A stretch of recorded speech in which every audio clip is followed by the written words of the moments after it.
Let's be honest, when was the last time you just decided to go to the movies on a whim? For a lot of us, it's become this big, expensive, planned-out event.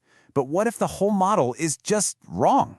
Today, we're going to dive into a pretty radical idea to fix all that, and it starts with a frustration I think you'll recognize. This sentence right here, it probably hits close to home for a lot of you. It just perfectly sums up why so many of us are falling out of love with going to the movies.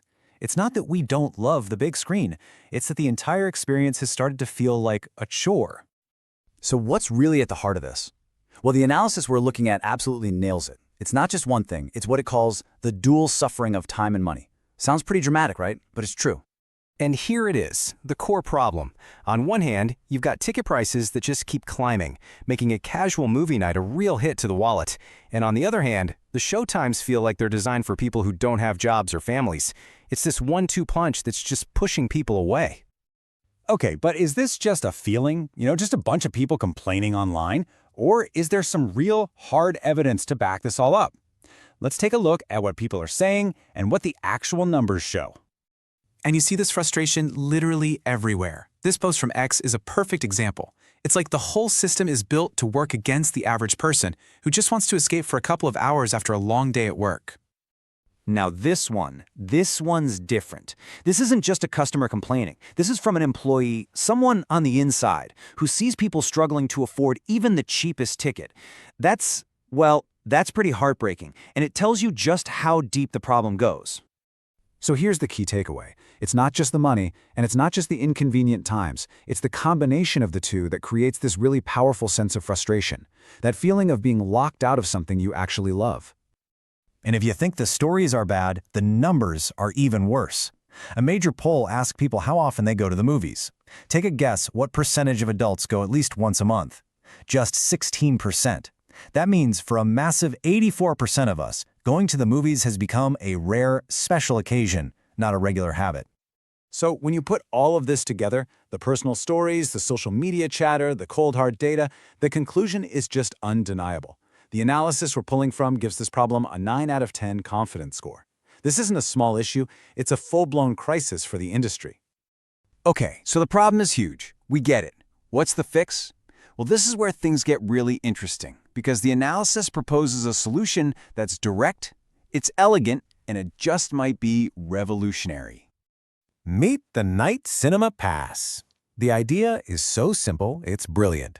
You pay one flat fee for the whole year, and you get to see unlimited movies. The catch, and it's a clever one, it only works for those off-peak shows. The late-night or super early screenings when theaters are usually ghost towns. And this chart just lays out the shift perfectly. You're moving from a pricey, high-pressure event to a low-risk, easy subscription. It changes the entire equation. Going to the movies stops being a financial hurdle and becomes a lifestyle choice, encouraging you to take a chance on more films without worrying about wasting money on a ticket. Now, I know what you're thinking. Haven't we seen this movie before? We all remember the dramatic rise and spectacular fall of MoviePass. So how on earth would the Night Cinema Pass survive where others have failed? The secret sauce is that one strategic limitation.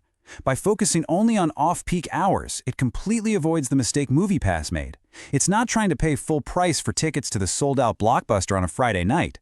It's designed to help theaters make money during the hours they're currently losing money. So the strategy is surgically precise. It's not about stealing customers from the packed 7 p.m. show. It's about creating a whole new market for the 10 p.m. show on a Tuesday.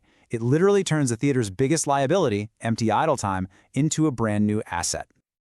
So, the idea is clever, for sure. But is it actually viable? Can it make money?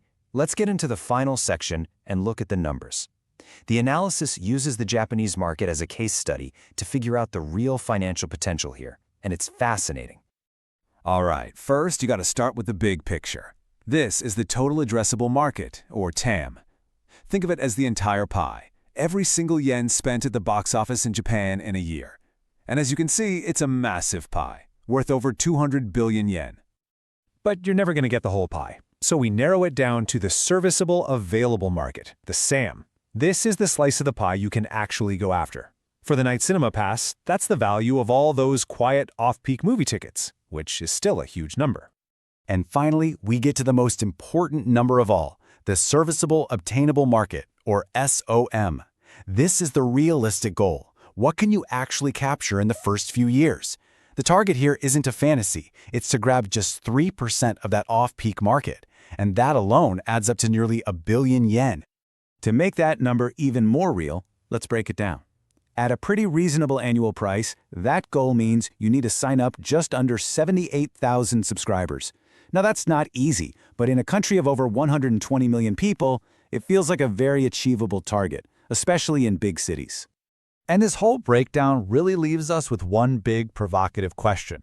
We spend so much time arguing about what to watch and where to watch it, streaming at home versus the big screen, but maybe we've been asking the wrong questions all along. Maybe the key to saving the movie theater's experience has nothing to do with any of that. Maybe it's just about changing when we go.